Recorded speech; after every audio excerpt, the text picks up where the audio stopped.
Tes. Baik, bismillahirrahmanirrahim. Assalamualaikum warahmatullahi wabarakatuh. Wah, pada nggak fokus, nggak apa-apa ya. Nggak apa-apa, nggak fokus, yang penting pada belanja. Yeah. Fokus belanja, gajian udah nih ya. Sekali lagi deh, Assalamualaikum warahmatullahi wabarakatuh. Alhamdulillahirrabbilalamin, wassalatu wassalamu ala asrofil anbiya'i wal mursalin, nabina Muhammadin wa ala alihi wa sahbihi ajmain, amma ba'd.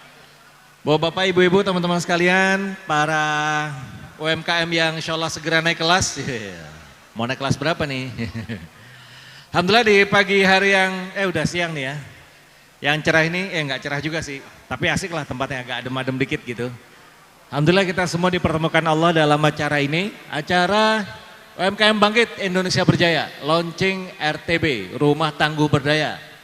Pasar kita semua atau PKS ya. Yang diselenggarakan oleh BPJE, Bidang Pemberdayaan Jaringan Usaha dan Ekonomi Kader di Ciracas ya.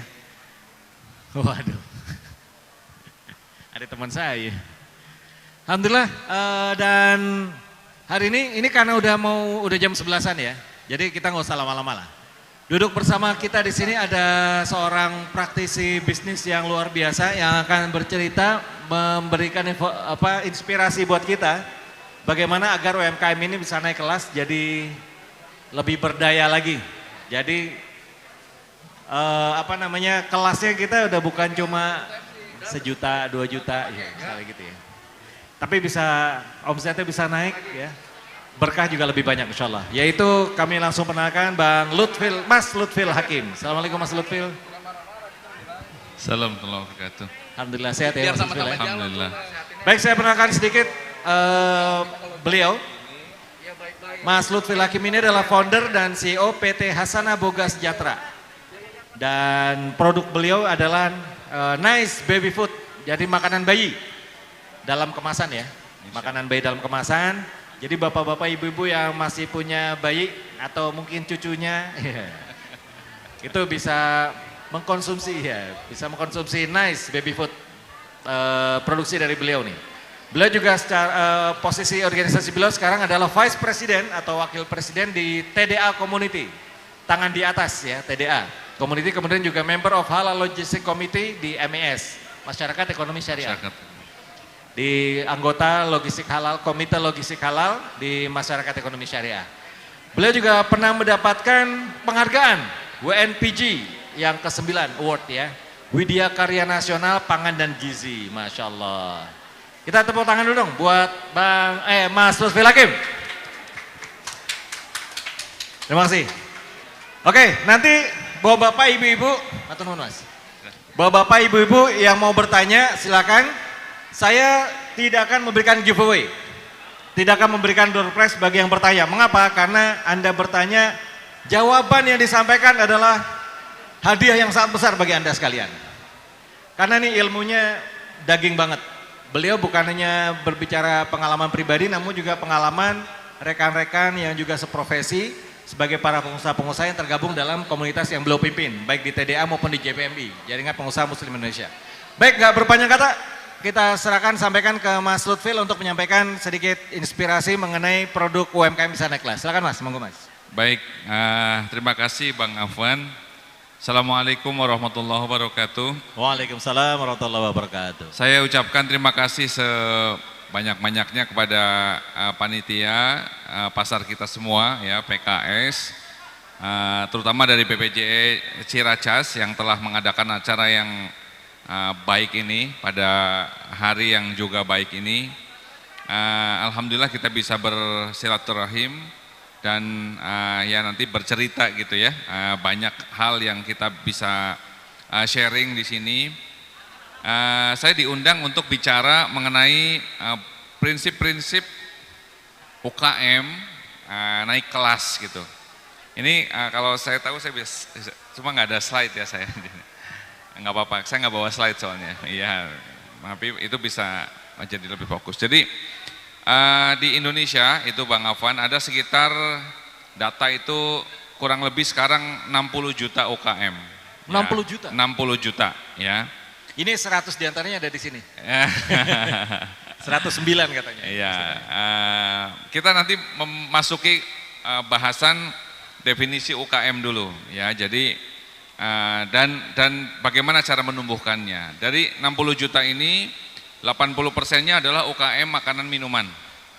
Ya, jadi UKM nggak melulu makanan minuman, ada juga UKM kerajinan misalnya. Membuat kerajinan, membuat gift dan yang lain-lain. Jasa juga ada, ya. Tetapi 80% adalah makanan minuman. Dari makanan dan minuman, separuhnya adalah makanan minuman siap saji atau yang lazim kita kenal sebagai kuliner. Kuliner ini misalnya pecel lele, ya, misalnya pecel lele, kemudian gudeg dan yang lain-lain. Yang kedua, selain pangan siap saji, kita masuk ke kuliner yang sifatnya CPG atau CPG. CPG ini Consumer Packed Goods. Jadi barang consumer yang dikemas. Kemasan. Ya? Jadi makanan ada kemasan. Makanan kemasan, betul. Jadi kemasan nanti ada yang dry, ada yang frozen. Nah ini satu SKS kuliah teknologi pangan. Mantap. Ya, tapi saya bukan orang teknologi pangan ya, saya orang sastra. Bisanya nulis puisi. Ya. Tapi lari ke. Tapi nulis sair nasid saya nggak bisa. Nanti saya ajarin. Jadi saya backgroundnya bukan pangan tapi sastra. Istri saya juga sastra. Saya sastra Inggris, istri saya sastra Jepang. Jadi kami berdua tersesat di jalan yang benar, gitu kurang lebih ya. Nah, saya kembali ke UKM ini, 50% dari UKM, 50% dari UKM makanan minuman, 50% lebih ya, itu pangan siap saji atau kuliner. Jadi kalau kita lihat ada ibu-ibu, bapak-bapak yang jual nasi box, itu pangan siap saji namanya.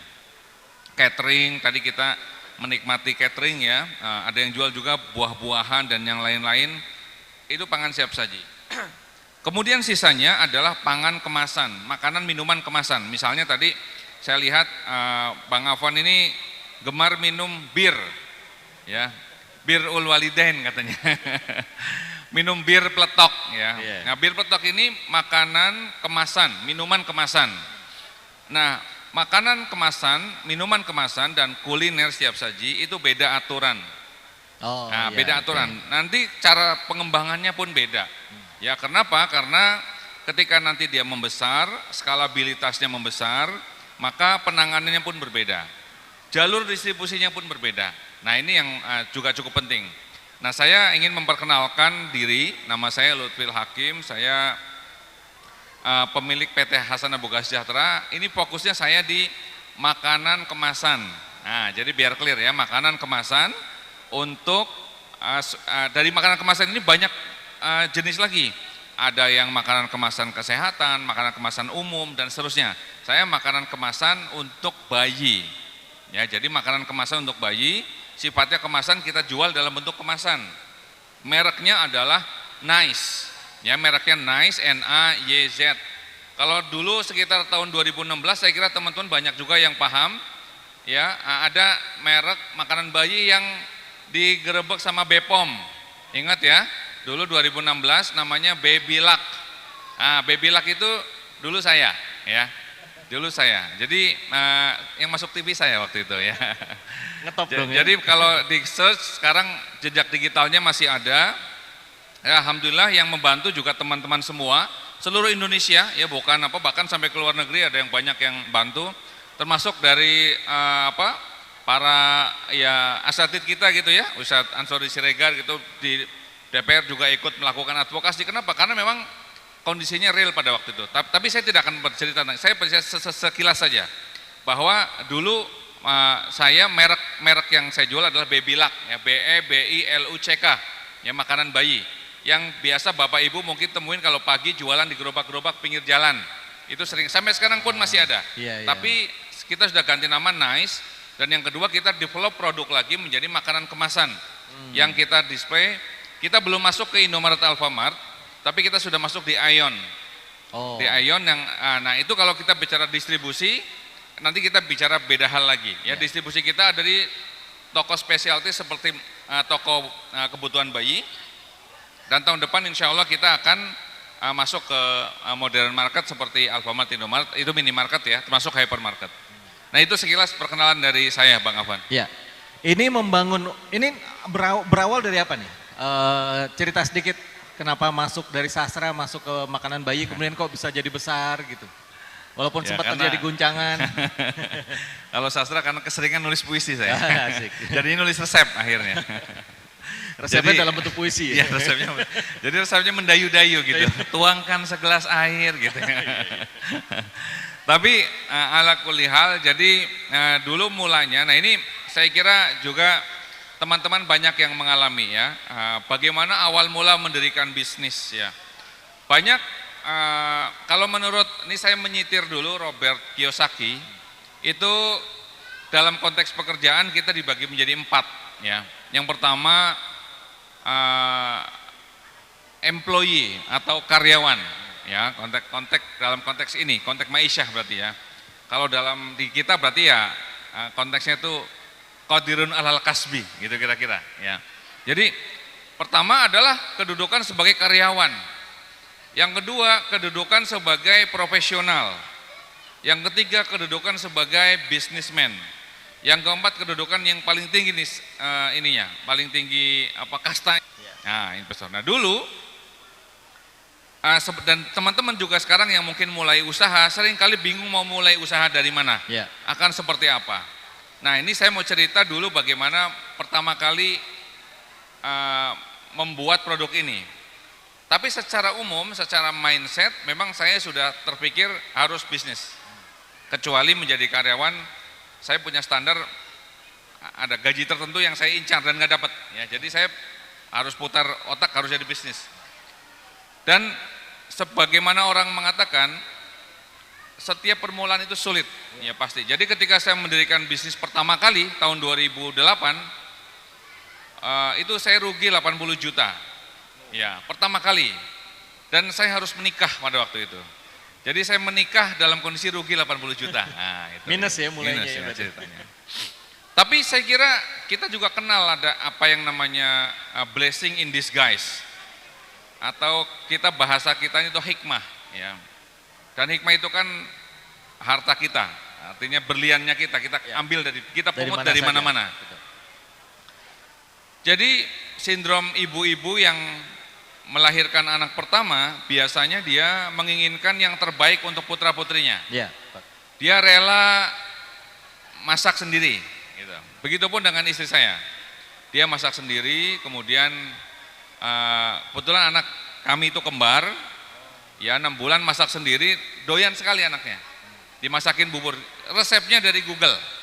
Nah ini maksudnya apa konteksnya kalau teman-teman mau mulai usaha, nggak usah mikir yang repot-repot, nggak usah mikir yang kecuali jauh-jauh. teman-teman sudah memang menjadi seorang pengusaha, mau pengembangan, nah itu lain soal.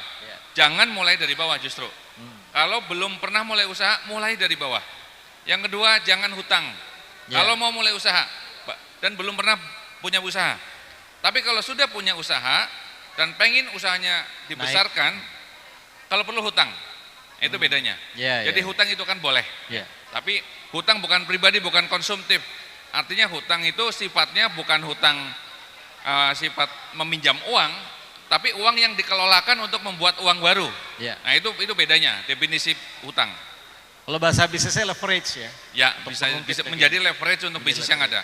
Tapi tidak ada sejarahnya orang belum punya pengalaman bisnis, mau mulai bisnis, uangnya hutang, nggak ada sejarahnya. Bahaya tuh ya. Bahaya. Kalau teman-teman tanya, berapa modal saya waktu mulai usaha pada waktu itu, Bang Afwan bisa bantu mungkin tebak ya Bang ya, berapa Bang kira-kira Bang? Berapa ya? Terserah Bang Afwan. 10. 10 juta ya? Iya. Saya mulai usaha dengan modal 250.000. Woi, Masya Allah. Tepuk tangan dong. Iya. Ternyata 250.000 bisa memulai usaha dan sekarang jadi besar. Iya. Jadi saya mulai usaha dengan 250.000 untuk beli, itu pun ini modal dari mertua. IMF, istri mertua friend gitu. Jadi modal dari mertua karena saya waktu itu kan kolaps lagi 80 juta kolaps ya, dan bangkrut, saya nggak punya daya upaya. Tapi ketika mulai usaha pertama, tadi sejarah istri saya memberikan makanan bayi kepada putra kami, anaknya doyan banget ya, lahap dia makannya. Sampai kebetulan kalau saya tinggi besar, istri saya mungil. Ya. Terus anak-anak kami itu gemuk-gemuk, kembar gemuk-gemuk. Oh iya. Ada tetangga punya anak usianya 2 bulan lebih tua, anaknya nggak doyan makan. Dia nanya sama istri saya, Mbak, ini anaknya dikasih apa kok gemuk-gemuk? Anak saya nggak doyan makan. Saya kasih bubur bayi, saya belum jualan nih, belum jualan. Bubur bayi, iya, saya boleh minta nggak? Boleh, ambil aja nanti besok saya masakin lebih. Saya kasih, ternyata di luar dugaan doyan bapak-bapak ibu-ibu. Ya doyan, anaknya suka ya? Anaknya lahap juga. Hari pertama masih minta, hari kedua minta lagi. Mungkin hari ketiga mau minta nggak enak, ya. Ngomongnya saya mau beli katanya. Kata istri, tapi saya nggak jualan. Ya tapi saya nggak mau minta katanya. Ya intinya begitu, singkat kata akhirnya kita kasih beli, boleh 5.000. Nah dari situ istri saya kepikiran, Mas kenapa nggak dijual? Nah saya waktu itu masih bekerja profesional sebagai pengajar bahasa Inggris, masih nulis-nulis puisi. Nah jadi akhirnya dia beli 5.000, lalu keesokan hari dan seterusnya istri saya mulai buka lapak. Buka lapaknya meja kayak gini. Jadi bukan pakai merek, bukan apa. Ya semua kita mulai secara sederhana. Setelah mulai, datanglah pembeli. Dan saya, nah ini mungkin tahapan berikutnya buat teman-teman yang mau mengembangkan bisnis, mulai dari tujuan akhir. Mulai dari tujuan akhir. Iya, dan itu sangat terkait dengan insting kita dan keberanian kita bermimpi.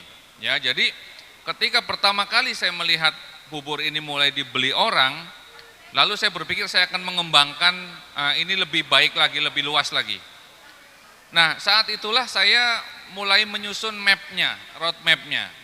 Gak repot-repot, jangan bayangkan road map itu saya gambarin segala macam presiden, enggak. Saya ada dalam pikirannya saja, bahwa ini produk, saya sampai hari ini alasannya masih sama, harus saya kembangkan karena 2 alasan. Yang pertama karena produk ini bagus gitu. Jadi bapak-bapak, ibu-ibu semua, ini kan kita bicara konsep kebaikan ya. Ada orang, ada produk yang dijual, ini not untuk kita semua. Harganya mahal, haram pula, dikejar-kejar polisi. Kalau ketangkep di penjara, itu pun bisa dihukum mati. Tapi sampai hari ini jaringannya tuh luar biasa luas ya, yaitu jualan narkoba. Ya, itu kurang susah apa jualan narkoba. Sudahlah harganya mahal banget itu loh. 1 gram aja konon bisa ratusan ribu. Saya nggak tahu juga, saya nggak pernah beli soalnya. Tapi ya artinya itu mahal banget. Udah gitu dikejar-kejar polisi Pak. Kalau ketangkep pun hukumannya nggak sembarangan, hukuman mati. Tapi sampai hari ini masih ada yang jualan. Atas dasar prinsip itu saya membandingkan dengan produk saya. Ini barang harganya murah, produknya pun baik. Saya pun insya Allah orang baik. Jadi saya nggak berniat menjahati orang karena labnya adalah anak saya. Kalau anak saya kenapa-napa, anak orang lainnya kenapa-napa juga. Laboratoriumnya anak saya sendiri. Lalu bahannya pun baik dan legal. Kenapa saya harus berkecil hati, tidak mau menjadikan ini produk yang besar? Nah itu. Kalau Bapak Ibu sekarang punya produk, ya mau jualan, pertama yang harus Bapak Ibu miliki keyakinan adalah bangga dengan apa yang kita jual. Kalau Anda jualan fashion, ini kayak Bang Afwan, nggak jualan nasyid sih, tapi kemana-mana nyanyi beliau. Tapi maksudnya gini, saya jualan bubur bayi, memang saya akan besarkan karena saya yakin ini produk itu produk yang terbaik. Bapak Ibu ada yang punya catering, jangan ragu untuk jualin catering karena yakin itu halal. Dan ini ada prinsip yang saya juga anut. Satu orang muslim yang memiliki produk halal, Bapak Ibu perlu catat, itu menyelamatkan seluruh konsumennya dari produk yang haram. Oh iya betul. Ya, Betul, betul. Jadi kalau kita suka miris ngelihat orang orang muslim yang makan barang haram. Ya. Cara nyelamatinnya gimana? Kita bikin produk yang halal. Iya. Sesimpel itu. Nggak usah kampanye, jangan makan, nggak usah. Ya itu ada bagiannya sendiri-sendiri. Tapi kalau Bapak Ibu UKM dan punya produk, bersyukurlah. Jadi ini saatnya Bapak Ibu ambil peran. Bagi saya, punya produk yang baik, yang berkualitas kita tawarkan, sekaligus menyelamatkan konsumen saya dari barang yang haram. Makanya saya nggak ragu. Saya nggak ragu untuk memasarkan dan menanamkan, artinya investasi waktu, uang, pikiran, semua saya taruh di situ. Karena saya yakin di sana ada kebaikan.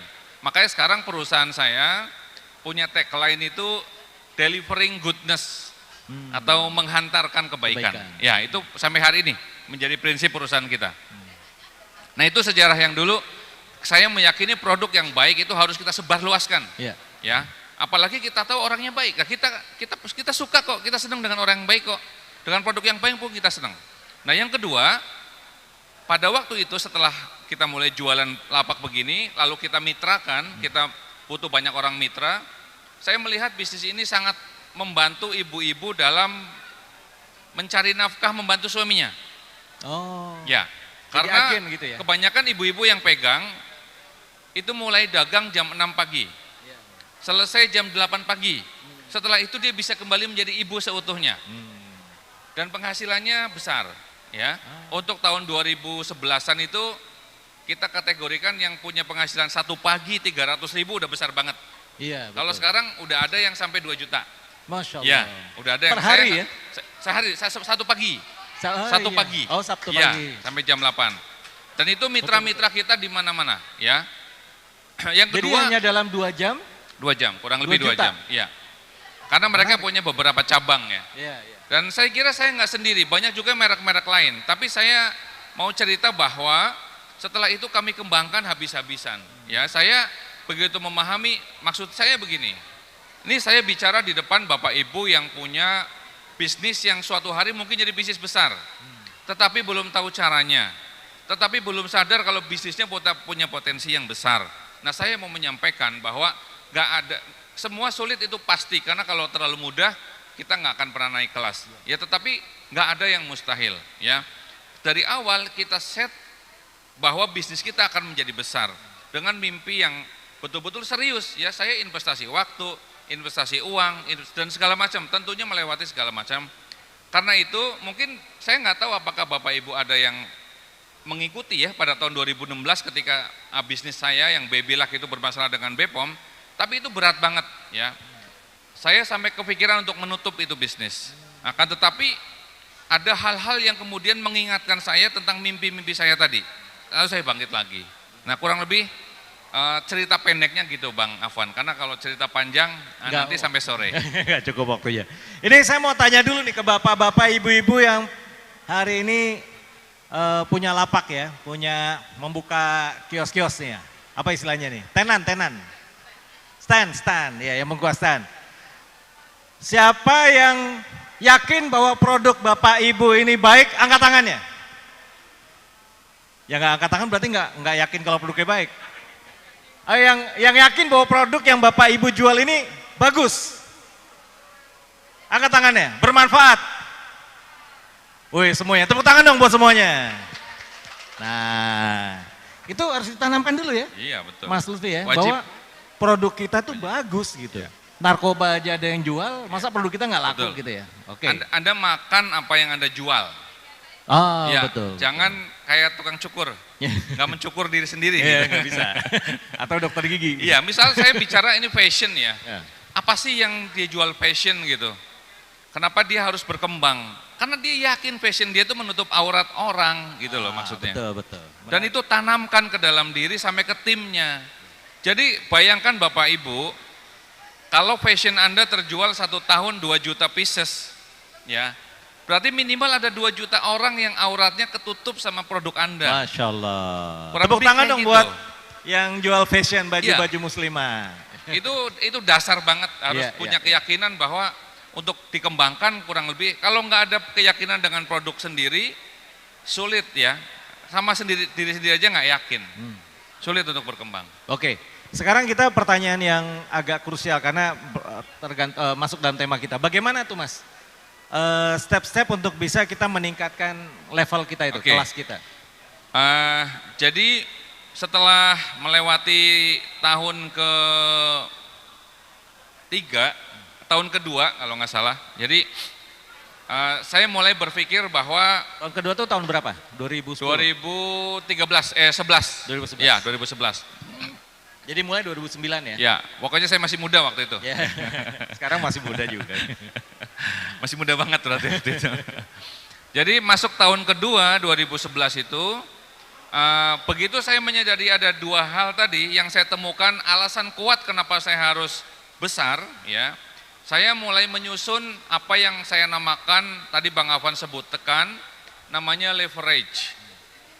Jadi bagi sebagian orang, ketika berbisnis, leverage itu atau daya ungkit untuk dia menuju ke level yang lebih tinggi, selalu dikaitkan dengan dana, dengan modal, ya, dengan modal. Apakah itu salah? Enggak juga. Tapi apakah itu kebenaran mutlak? Bukan. Ya, saya mau ambil contoh case-nya seperti apa. Jadi saat saya tadi udah dua keyakinan ya, satu produk saya bagus, yang dua bisnisnya bagus, artinya prospek gitu ya. Kelahiran di Indonesia itu 1 tahun 5 juta orang, 1 tahun ada 5 juta bayi yang lahir di Indonesia. Atau setiap 1 tahun tercipta 1 negara Singapura di Indonesia. Ya, setiap tahun. Ya. Itu calon konsumen semua ya? Calon konsumen semua. Jadi sekarang saya memikirkan strateginya. Apa strategi yang akan saya tempuh ya? Saya analisa produknya. Ya, saya ini tentunya bukan saya pribadi, ya kan la ilma lana illa ma 'allamtana. Jadi kita nggak tahu apa-apa sampai kita belajar gitu kurang lebih ya. Banyak-banyak doanya udah biasa diajarkan sama orang-orang tua kita dari kita kecil, dari kita madrasah, tahu ya. Robbi zidni ilma, warzuqni, itu doang doanya, nggak kemana-mana. Robbi zid, karena pengalaman saya selama 13 tahun membangun perusahaan, saya selalu meng-hire profesional yang kemampuannya jauh di atas saya. Sekali lagi saya bukan orang teknologi pangan, saya hire orang IPB, orang kampus-kampus ternama yang mereka tahu pangan dan saya enggak ya. Nah, kita berdoa supaya diberikan pemahaman, dan pengalaman saya selama 13 tahun banyak pekerjaan yang tidak selesai atau banyak bisnis yang tidak tumbuh karena dia nggak tahu caranya, alias nggak tahu ilmunya. Nah, makanya saya mau cerita bagaimana itu bisa tumbuh. Saya kemudian mencari caranya dengan cara saya belajar ke banyak orang. Ya, saya ada seminar, ada apa, kita tentunya membuka peluang bergaul dengan orang-orang yang memang mengajarkan kita tentang bisnis, tentang sikap dalam bisnis. Sampai saya menemukan satu titik penting dalam pengembangan produk makanan adalah kemasannya. Nah, ini. Jadi dulu produk saya nggak dikemas. Produk saya kalau saya mau ngirim barang ke luar bentuknya komoditi. Komoditi itu apa? Kalau kangkung masih kangkung baru metik segar kita kirim. Kalau dagingnya masih segar kita potong-potong kita kirim, kita kemas pakai plastik. Itu belajar saya jauh banget sampai ke Malaysia, sampai ke Thailand untuk beli kemasannya. Plastiknya, tapi saya padahal bukan itu. Ternyata bukan, itu ongkos belajar. Nah, pasti ada ongkos belajarnya. Ternyata produk pangan itu akan bagus kalau versi saya. Tapi teman-teman mungkin punya versi yang lain. Ini saya case-nya karena saya makanan bayi. Saya kan ya, makanan umum dulu. Teman-teman juga bisa, yang makanan mungkin bisa riset sendiri. Riset saya itu menghasilkan dua kesimpulan. Yang pertama, bahwa produk makanan itu harus dikemas dan punya usia produk yang lama. Expiry date-nya. Betul. Ya, jadi kalau kita makanannya tipenya untuk disimpan, tapi expiry date-nya hanya 1 hari, nggak bisa kita tumbuh. Nggak bisa, susah. Kecuali kita punya distribusi yang masif. Contoh, sari roti. Sari roti itu expire-nya kurang lebih 6 hari. Tapi dia selalu produksi segar, lalu drop di minimarket seluruh Indonesia, hari ke-7 diambil lagi, kalau nggak habis. Tapi distribusinya udah seluruh Indonesia. Maka ada jaminan, misalnya pun yang habis cuma 95%, sisa 5% buangan, dia masih untung. Nah, jadi kalau kemasan akhirnya saya temukan bahwa ini harus dikemas. Tapi saya nggak tahu caranya waktu itu. Saya nggak tahu caranya. Yang kedua, desainnya harus bagus. Itu aja. Jadi saya harus ketemu orang yang paham desain, produk desain namanya. Lalu saya waktu itu ada pameran halal Malaysia International Halal Showcase. Nah ini untungnya berkomunitas. Itu pameran gratis. Kita tinggal modal beli tiket pesawat doang. Di sana 5 hari kita dibayarin sama pemerintah Malaysia. Luar biasa. Kita survei produk-produk UKM itu, UKM Malaysia itu apa saja. Nah ini untungnya berkomunitas kita. Makanya saya ada di TDA. Ya, banyak sekali info-info yang kayak gitu. Survei 5 hari di sana, produk-produk saya kaji, oh ini kemasan harus kayak gini. Saya pulang bawa oleh-oleh 2 ilmu tadi itu. Setelah itu, saya baru berpikir bagaimana caranya supaya saya ketemu orang yang mengeksekusinya. Saya cari ahli pangan, nah ini mulai pencarian saya. Karena saya ahli bahasa, ya, saya harus nyari ahli pangan. Saya rajin hadir ke pameran-pameran yang sifatnya pameran pangan. Saya nyari info sampai ke Malaysia, ke Thailand, ketemunya ternyata di Baranang Siang. Ya, di Bogor ada pameran organik di sana. Saya ketemu ada satu stand menawarkan gini. Orangnya pinter banget yang ngasih yang penjelasan. Penjelasan. Saya tanya, kamu lulusan apa ya? Ternyata lulusan SMA, bapak-bapak, ibu-ibu. Hebat. Itu SMA-nya ada yang dari Temanggung nggak di sini? Kota Temanggung. Di Temanggung ada satu SMK, namanya SMK Pembangunan. Itu 4 tahun setara D1, jurusannya teknologi pangan sama kimia analis, satunya apa saya lupa. Tapi itu keren banget, mirip sama Smakbo. Nah, mirip sama Smakbo. Itu udah setara kalau lulus ya, dan dia kerja 2 tahun di misalnya teknologi pangan, kerja di perusahaan makanan 2 tahun.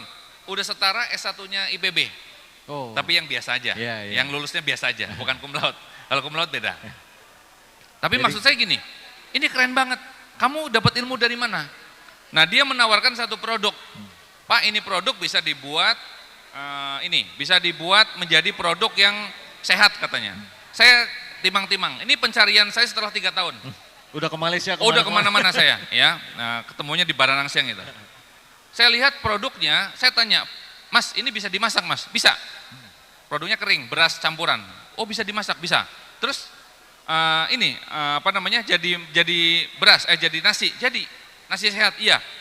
Kalau saya tambahin air bisa jadi bubur nggak? Jadi, nah ini dia. Nah, saya langsung berpikir bahwa seluruh tadi komoditi yang ada, gimana caranya biar bisa saya masak dan dikemas. Itulah yang namanya leverage. Nah sekarang saya nanya ke teman-teman, Bapak Ibu ingin penjualannya naik, apakah itu berarti harus leverage-nya di marketing? Ternyata enggak. Leverage saya waktu itu di produksi. Iya. Jadi untuk menaikkan menjadi skala berikutnya, kembangkan apa poin penting dari bisnis. Ini perlu belajar pastinya, perlu seorang mentor lah. Kira-kira begitu Bang Afan. Kalau dalam tinju itu Mike Tyson ada ada pelatihnya. Ya, itu wajib. Kadang pelatihnya kalau bertinju kalah. Sepak bola aja ada pelatihnya kok. Sepak bola ada pelatihnya. Bisnis pun harus ada pelatihnya. Mentor. Mentornya itu pentingnya. Ini katanya BPJE mau mengadakan mentoring untuk UKM. Nah, itu udah bagus banget, udah cocok. Nah, kurang lebih kurangnya seperti itu. Oke. Masih ada rumus lain nggak selain itu? Karena kalau enggak saya nanti akan lempar ke pertanyaan. Mungkin kita bisa isi dengan tanya jawab dulu. Tanya jawab dulu, oke. Bapak Ibu sekalian, yang mau bertanya silakan. Dari peserta stand-stand juga boleh bertanya, karena ini akan berkaitan dengan produk Anda juga. Ya silakan, ada yang mau nanya, raise hand. Langsung maju ke depan, ada nggak? Ada, silakan Bu. Dengan, 2 ya boleh, 2 dulu ya, 2 dulu. Silakan Bu, maju Bu. Mohon sebutkan nama dan juga produknya apa. Langsung ke pertanyaan.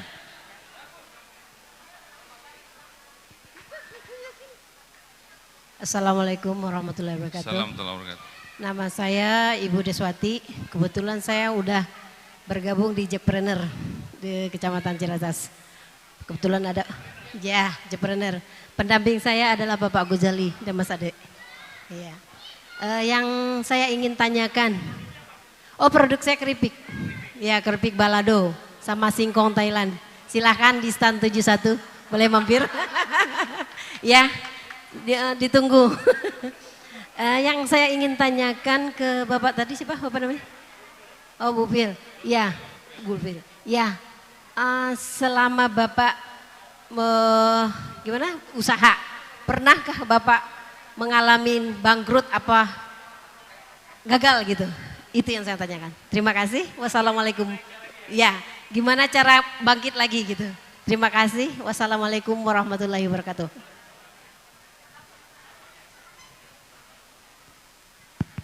Assalamualaikum warahmatullahi wabarakatuh. Pak, sehat ya Pak ya? Saya Suci Haryanti, saya salah satu stand. Saya menjual spray Pak. Spray ini industri dari keluarga di Jawa. Kita Jawanya Gombong Pak, Kebumen. Jadi kami kalau di sana upah jahit itu masih minim. Jadi kita produksi di sana dan bahan-bahan juga kita ngambil dari beberapa dari Solo gitu. Nah yang saya ingin tanyakan, saya kan di sini menjual ya Pak ya, menjual gitu. Kalau misalnya untuk mengemas lebih keren lagi, terus naik ke IG, naik ke yang lain-lain tuh Pak, itu bagaimana caranya Pak? Karena kan untuk mendapat follower itu kan nggak mudah ya Pak ya. Itu aja. Kasih. Bu Terima Suci. kasih Bu Ros dan Bu Suci ya, Bu Suci. Bu Ros, ini ada dari panitia. Silakan tepuk tangan dulu dong buat Bu Ros dan juga Bu Suci. Ya. Jadi selain dapat ilmu juga dapat hadiah. Silakan Bang Mas Lutfil. Oke, yang pertanyaan pertama, pernah bangkrut enggak? Kalau ada pengusaha belum pernah bangkrut, dia belum pengusaha kayaknya. Jadi 2016 Bu, saya tadi cerita ya yang tentang, kalau sekarang saya sama Bepom baik banget saya udah bertemanan akrab sama Bepom. Tapi dulu saya boleh cerita, saya nggak konteks menyalahkan nggak, karena itu proses saja yang saya jalani ya Bu. Itu omset saya lagi menggila banget sebagai UKM ya. Saya sebutin nggak apa-apa Bang Afan ya. Ya waktu itu nyaris 2 miliar Bu. Ya jadi kita 2016 ya, dan tahun berikutnya kita lagi setting menuju 50 miliar. Masya Allah. Ya tanggal 1 September kita gathering untuk setting target waktu itu. Semangat banget tim pokoknya lah. Lalu tanggal 15 tiba-tiba dang Bepom datang lengkap dengan polisi dan tentara. Ya, saya cerita beneran. Dengan polisi, tentara, dinkes semua datang, di wartawan ada 20 orang masuk ke pabrik saya. Di end, ya, saya pulang jam 2 malam. Saya kaget banget karena pas di luar, dan seluruh produksi barang saya disita. Ya, totalnya 2 miliar. Nggak boleh dipakai lagi, harus dimusnahkan. Ya, dan pabrik saya berhenti operasi sekitar 2 bulan. Masya Allah. Ya, omset saya langsung jatuh ke 100 jutaan. Karyawan saya 90% pergi. saya sekarang setelah 5 tahun, karyawan yang betul-betul tersisa nih, yang karyawan inti hanya 1, lainnya baru semua. Karena pada nggak tahan. Ternyata ngajak hidup susah itu susah gitu, susah ya. Susah. Ya, kecuali istri. Kalau istri mau diajak hidup susah. Alhamdulillah, pertahankan tuh. Nah jadi hampir 2 miliar belum loss potensial. Jadi kalau yang fisiknya plus pengembalian segala macam saya nggak kehitung, kira-kira 2 miliar lebih ya, kolaps saya. Kemudian yang kalau potensinya puluhan miliar, karena saya loss waktu itu, saya nyusun dari bawah lagi tuh Bu. Saya hampir menyerah, ya saya hampir menyerah, ketemu teman-teman segala macam. Tapi ada satu hal, pokoknya saya gini, ini bisnis kok susah banget ya. Maksudnya makanan bayi itu berisiko Bu. Jadi jangan coba-coba bisnis makan bayi gitu. Cuma maksud saya gini, itu berisiko banget karena izinnya rumit banget. Ya, rumit banget izinnya. Saya hampir bicara bahwa ini bukan untuk UKM nih, ini untuk usaha besar aja. Karena pesaing saya itu Indofood, Kalbe, kayak gitu-gitu. Tapi saya beberapa kali dapat testimoni. Ada yang dari Jawa, yang paling mengharukan dari NTT. Dan itu non muslim yang kasih testimonial ke saya. Ya. Dia bilang ini makanan dari surga. Karena di NTT saya susah dapat protein hewani dan nabati. Sedangkan produk Bapak ini sudah dikemas rapih. Harganya murah lagi untuk ukuran sana. Saya nggak peduli mau disita mau diapa, saya mau beli kata dia. Karena ini membantu kekurangan gizi yang di sana. Wah, Oh, luar biasa. ini enggak satu dua yang kayak gitu. Wah, ini yang membuat saya akhirnya berubah pikiran dari yang tadinya mau mundur, saya menegaskan diri lagi untuk enggak, saya tuntaskan misi ini. Ya, saya selesaikan semuanya, kerja kita sampai tuntas gitu, jangan sampai ada yang tersisa. Dan itu saya belakangan baru tahu kalau kita perlu alasan yang sangat kuat untuk terus tetap bertahan di posisi yang nggak enak. Asal kita punya mimpi yang bagus, maksudnya punya cita-cita yang benar. Ya, pelan-pelan saya susun Bu. Nah itu dulu modalnya kalau mau bangkit, modalnya kekuatan hati. Karena itu yang nggak bisa ditukar sama apapun. Kalau hati kita sudah mantap gitu ya, yakin bahwa Allah itu membersamai kita gitu ya. Ya Bismillah, pelan-pelan saya minta doa orang tua, saya minta saya belajar lagi tata cara keuangan yang benar. Jadi nggak cuma keyakinannya, tapi kita belajar apa yang salah pada waktu itu. Kenapa kok bersyukurnya pada waktu itu, ketika saya usahanya harus tutup dan saya dari banyak aset menjadi hutang. Jadi tadinya banyak aset, semuanya dijual karena untuk bayar mobil saya jual, bayar gaji pakai tabungan, sampai saya berhutang. Ya, apa yang salah gitu saya pelajari. Jadi selain kita yakin bahwa kita harus ada tetap di bisnis ini, kita bangun lagi, kita juga harus tahu ilmunya. Saya belajar keuangan. Ya, khusus saya belajar keuangan, kemudian pelan-pelan saya tahu kesalahannya di mana. Pada waktu itu alhamdulillah, pada waktu kejadian itu ya Bu, saya lagi nggak punya utang bank. Jadi saya nggak pakai dana bank tuh untuk ngembangin usaha pada waktu itu. Kalau udah besar nggak mungkin nggak pakai bank. Ya minimal kita bank syariah lah. Ya. Kalau udah besar nggak bisa. Nah kalau nggak akan jadi besar ya. Maksudnya gini, lembaga keuangan intinya ya. Boleh bank, boleh investor, boleh syirkah segala macam lah. Tapi secara prinsip pada waktu itu saya alhamdulillah nggak punya hutang sama sekali. Ya tapi saya jadi punya hutang karena ada kasus itu. Ya. Tapi karena saya mimpinya kuat, kita belajar, kita susun lagi. Alhamdulillah pabrik bisa kembali beroperasi setelah 1 tahun, 2 tahun, 17, 18. Pada tahun 2019 saya mulai untung tapi dikit, baru puluhan juta. Begitu. Nah ini ajaibnya. 2020 kan pandemi. Iya. Itu ternyata keuntungan saya bouncing berlipat-lipat. Oh iya, ya. Masya Allah. Tepuk tangan dong. Jadi justru malah pandemi ini tambah ya. Dan 2021 kita juga secara bisnis tumbuh sekitar 50% ya. Nah inilah maksud saya gini. Ada hal-hal yang kita sebagai manusia Bu, itu nggak bisa jangkau sebetulnya ya. Ada teman yang bisnisnya maju banget ya, tinggal launching aja, lalu pandemi datang. Iya. Ya. Lalu, itu saya tuh. Jangan curhat dong. Jangan curhat. Tapi intinya Bu, pertama kita punya keyakinan ya, yang kedua kita tahu ilmunya ya. Jadi harus belajar untuk bangkit. Mudah-mudahan menjawab ya Bu. Iya. Yang kedua, semangat ya Bu. Yang kedua soal jualan di online ya Bu ya. Kalau soal desain saya kira kalau soal fashion ya, saya ada beberapa teman yang memang belajar fashion Bu. Kalau soal digitalnya saya kebetulan bukan menjadikan itu satu-satunya Bu ya, karena saya percaya leverage itu bisa datang dari banyak lini bisnis kita. Apakah dari produksi, kalau produk kita bagus, mulut ke mulut dia juga beli. Jadi, ya. Betul. Kalau produk kita biasa-biasa aja, tapi kita gencar iklan di Instagram, orang juga bisa beli, kurang lebih kayak gitu. Tapi porsinya sama ya. Tapi mungkin kita ada satu kesamaan yang bisa kita bangun ya Bu, dalam mengembangkan produk itu harus konsumen centered namanya. Jadi pusat inovasinya ada di konsumen. Nah itu bedanya antara produk kita hari ini dengan produk zaman Bang Afwan masih muda. Kenapa? Sekarang juga masih muda. Sekarang sih masih muda. Dulu pas Bang Afwan masih muda banget, itu tontonannya TV, kita didoktrin oleh TV. Kalau ada produk yang salah, Bang Afwan bisa protes nggak? Nggak bisa. Nggak bisa. Ya pokoknya suka-suka produk lah. Kita mau ngiklan apapun kita terima aja. Pakai tagline aja bisa laku. Misalnya Sonsinya mana dulu waktu Bang Afwan masih SD waktu kalau nggak salah ya. Sonsinya mana? Ya dan yang lain-lain. Apapun kita telan. Hari ini nggak bisa Bu. Ibu jual produk jelek di Tokopedia, di rating. Habis. Ya, kurang lebih begitu. Di rating 1, bahkan di Google di rating juga. Nggak ada yang nggak di rating, semuanya di rating. Karena itu pendekatan menciptakan produk harus diubah. Yang dari tadinya namanya waterfall, ya waterfall tuh air terjun. Orang bahasa soalnya. Oh iya betul juga. Jadi air terjun model dari atas ke bawah sekarang diubah ya. Dia modelnya pakai konsumen center ya. Jadi yang dibangun kita validasi melalui konsumen. Ibu yang paling gampang sebelum membangun itu semua, Ibu desain beberapa draft, lempar ke konsumen yang loyal, tanya, yang mana yang paling Anda suka? Kalau yang paling banyak, kemungkinan teman-temannya banyak tuh. Misalkan saya pun begitu, dan perusahaan-perusahaan besar sekarang begitu juga. Ya kita, makanya para Gojek itu suka ngomong kalau kita naik Gojek, kasih bintang 5.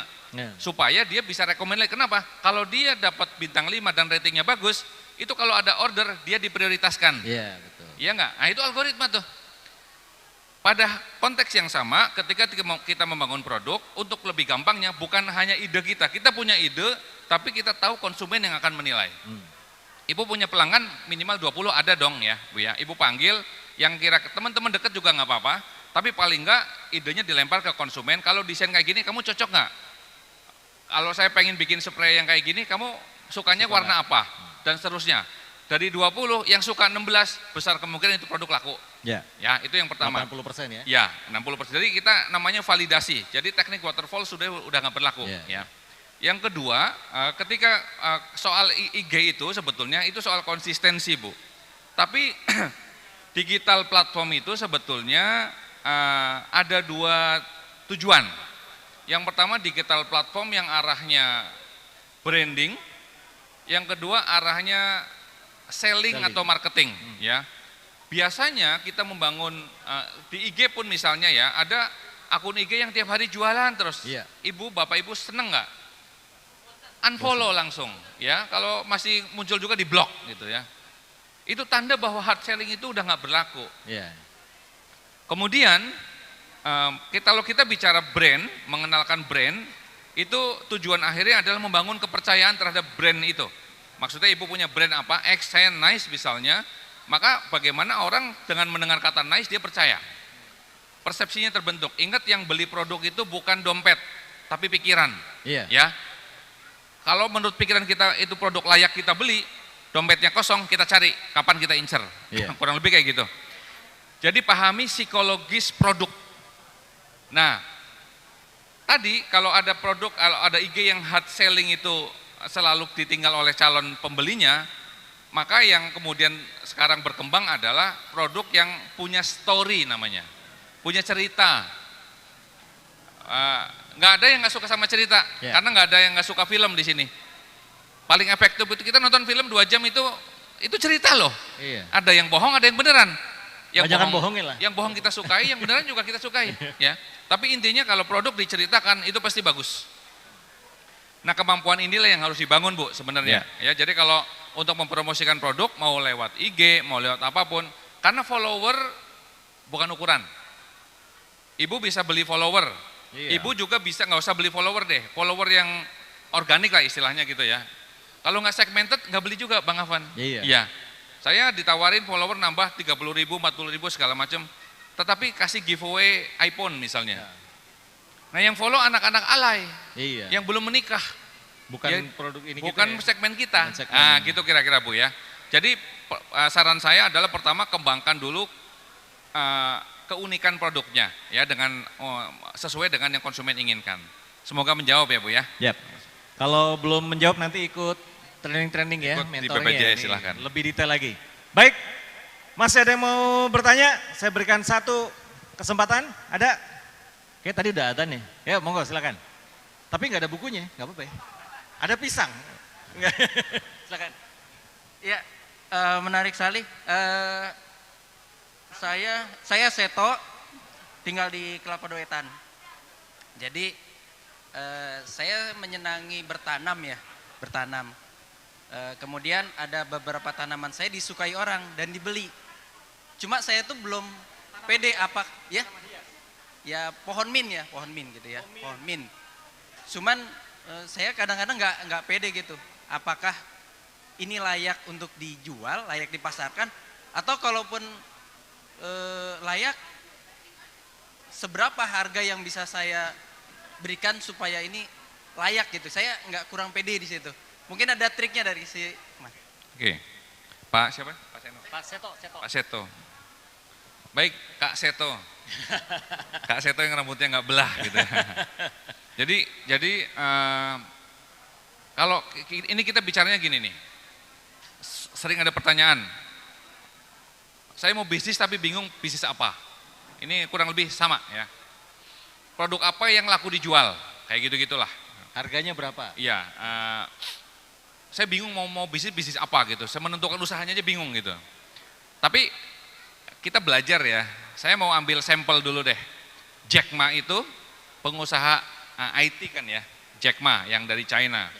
Baru-baru ini digeser oleh seorang pengusaha lain yang kekayaannya lebih dari Jack Ma. Tahu nggak dia bisnisnya apa? Bisnisnya jualan galon air. Iya, jualan air isi ulang gitu istilahnya. Dan dia bisa kaya gitu loh. Maksudnya gini, Anda mau jualan peniti, jepitan kertas, buku, atau jualan mobil, atau jualan kapal pesiar, sama peluangnya. Kurang lebih kayak gitu. Ya, sama peluangnya. Siapa yang kemarin-kemarin nggak kenal dengan tadi ada yang jualan keripik Ibu ya. Ada yang nggak kenal Maici? Ya, keripik pedes. Maici itu pada masa kejayaannya 4 miliar Pak sebulan. Sebulan 4 miliar. Keripik loh, sama bentuknya sama dengan keripik yang boros tadi mungkin yang kalau kita ke Padang beli keripik Christine Hakim 4 miliar. Saya kenal pengusaha bolu ya. Itu omsetnya hari ini per tahun 500 miliar. Bolu lapis talas, Bogor. Oh iya. Ya. Mereknya Dia cabangnya banyak sekali memang. Mereknya cari sendiri ya. Cabangnya banyak. Ya. 500 miliar loh. Artinya Bapak Ibu semua, komoditi apapun, barang apapun, itu bisa kita leverage menjadi barang yang bernilai. Bernilai tinggi maksud saya. Selama kita paham konsep memberikan nilainya. Jadi menurut Hermawan Kartajaya, ketika kita beli sesuatu, itu apa yang kita tukarkan. Ya. Yang kita tukarkan itu nilai Bapak Ibu. Bukan cuma barang dan uang, bukan? Enggak, bukan. Itu bukan barter barang dan uang. Itu pertukaran nilai. Bapak Ibu bagi yang suka Starbucks, ya, apa bedanya? Ya, apa bedanya? Starbucks itu HPP-nya kita tahu paling 10.000, ya, harganya 50.000. Pertanyaan saya, anggaplah HPP-nya 20.000, buat beli bla bla segala macam. Yang 20.000 beli apa? Kan 45 dia 50.000, HPP-nya 20.000. Yang 30.000 itu kita beli apa? Masa kita beli merek Starbucks? Kan nggak mungkin. Jangan-jangan kayak yang viral di WA, bedanya kopi hitam dan black coffee. Black coffee. Ya. Kopi hitam 2.000, black coffee 10.000. Tetapi gini maksud saya, setiap barang yang kita tambahkan nilainya, kita sering dapat materi ini, namanya added value. Nah, jadi selisih added value adalah selisih antara HPP dengan harga. Semakin tinggi added value-nya, kita semakin boleh beli yang lebih mahal. Ya. Iya. Beli gengsinya. Ini emang Bapak Ibu yang pakai iPhone tuh produk mana tuh? Bikinnya di mana? Cina. Made in China. Ya. HP harganya 28 juta tuh coba. Dan nggak lebih baik dari apa? Huawei. Ngambek dia. Saya pakai Redmi. Redmi. Iya. iPad 12 itu harganya 16 juta. Kalau nggak salah 18 juta ya, atau 16 lah. Terus pensilnya, pennya, kan dia pakai pen tuh, 2,5 juta. Iya. Pennya seharga, itu beli apa? Tapi orang pakai HP iPhone tuh nggak mau pakai casing supaya gambar upper crowaknya kelihatan. Nah, itu yang namanya added value Bapak Ibu. Iya. Adanya bisa di branding, ada bisa di fitur produk, adanya bisa di benefit dan yang lain-lain. Kalau Pak Seto jualan tanaman, hanya jualan tanaman yang mungkin kemasan bawahnya hanya pakai apa tadi namanya? Pot kecil. Ya, plastik. yang pakai itu polybag ya. Polybag. Pakai polybag dan Pak Seto jual 3 kali lipat dari yang hanya karena Pak Seto bilang ini ada nggak, pantas nggak itu? Dan pahami psikologis pertukaran nilai itu, bahwa ini layak nggak dijual 50.000. Nah saya ambil contoh di produk saya ya, ini last but not least ya di produk saya, karena saya harus jalan. Jadi harga beras organik beras organik ya, mungkin Bapak Ibu ada yang konsumsi, itu kurang lebih paling mahal, kualitas tertinggi, paling mahal ya, nggak sampai 40.000 sekilo, nggak sampai, paling mahal loh. Kemudian rata-rata sekitar 30.000 per kilo, rata-rata, 25.000 per kilo ya. Bahan yang saya pakai adalah beras organik, bahan bubur saya. Ya. Beratnya itu 300 gram. Jadi bukan, kalau 1 kilo berapa gram Bang Afan? 1.000. Oh, 1.000 ya. Beliau lulusan FMIPA. Jadi 1.000 gram. Nah saya jual itu 300 gram. Ya. Jadi sepertiganya. Lalu saya kemas Pak Seto, dikemas dalam kemasan yang cantik. Saya kasih added value di situ. Namanya apa? Namanya sistem produksi yang menjamin higienitas. Clear ya? Jadi bersertifikat. Tim saya juga membangun sistem produksi yang hygiene ya. Ada sertifikat halalnya juga, ada izin BPOM-nya juga. Saya kasih premix yang isinya vitamin-vitamin dan mineral. Nah, ini nyata ya. Jadi ini bukan rekaan, ini nyata. Kemudian saya kasih label namanya makanan pendamping ASI sesuai dengan aturannya Badan POM. Ya. Saya jual per 300 gram itu 45.000. Oh iya, itu kalau hanya beras saja, tapi secara isi di dalam teman-teman bisa lihat ya, nggak jauh berbeda. Tentu kandungannya berbeda ya. Tetapi intinya bahwa di situ komposisinya sudah kita tambah dengan namanya added value ya. Jadi yang 1 kilo harganya paling mahal, ini 300 kilo saya 40.000. Kenapa? Karena dalam teman-teman mungkin ada yang punya produk agribisnis, ya pertanian, bahkan peternakan, itu tidak akan memiliki nilai jual yang tinggi kalau belum melalui processing. Yeah. Kalau beras dijual beras harganya pasti dimainkan pasar. Yeah. Tapi kalau sudah melalui processing menjadi makanan kemasan, itu harganya melejit. Okay. Ya, apalagi ditambah dengan added value tadi. Nah semoga itu menjawab kurang lebih apa yang harus dilakukan, paham ya Pak Seto ya. Jadi tambahkan nilai di sana ya. Kalau prinsip laku apa enggak, saya tadi katakan mau jual jepitan kertas, jual sendal jepit, bisa orang bisa dapat rezeki lah ya, intinya kayak gitu. Tapi kalau soal menentukan harga, kemahalan apa segala macam, kembalinya ke rumus added value tadi. Semakin tinggi added value-nya Pak Seto, pastinya perlu riset ya. Orang mau beli produk Bapak karena apa? Jenis yang lain ya, maksudnya bukan produk Pak Seto. Di luaran sana ada orang mau beli tanaman mint itu karena apa dia? Untuk apa?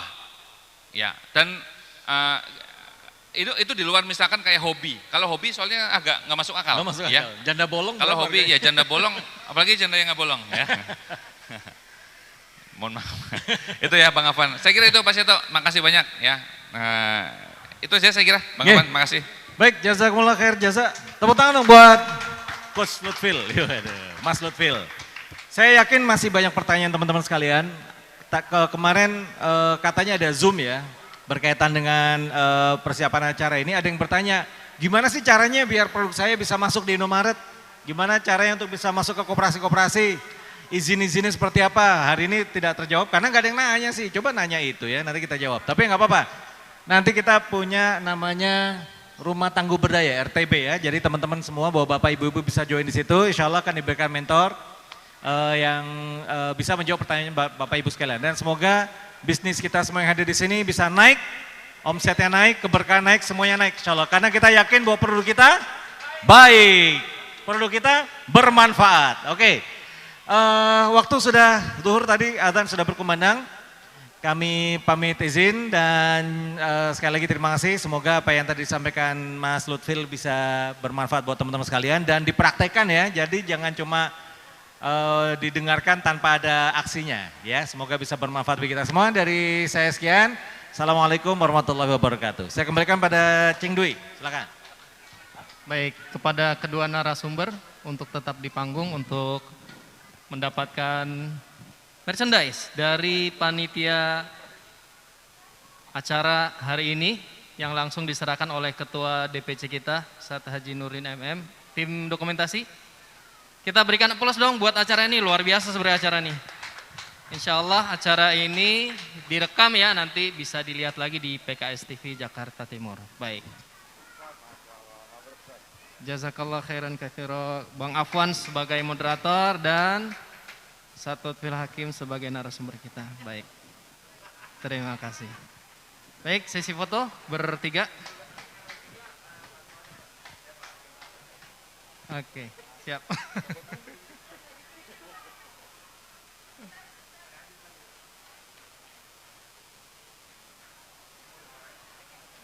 Baik, terima kasih. Jazakumullah khairan katsir kepada Bang Afwan, Sat Lutfi, Sat Haji Nudin yang telah memberikan ilmu kita hari ini luar biasa. Tepuk tangan sekali lagi dong. Masya Allah. Wah, langsung dipakai. Baik teman-teman sekalian.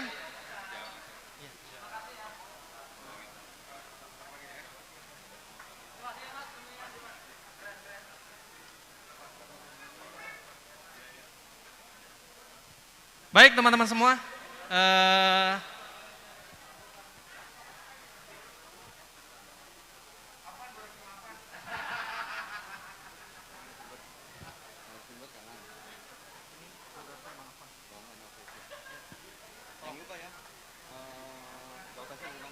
ya siap. Baik, tadi acara tadi disponsori oleh Door Prize giveaway tadi dari Kafilah, standnya ada di depan. Baik Bapak Ibu sekalian, sebentar lagi, 1 jam lagi kita akan break. Setelah itu kita akan ada lomba mewarnai buat anak-anak TK, PAUD, sama RA. Untuk daftar ulangnya bisa di depan ya.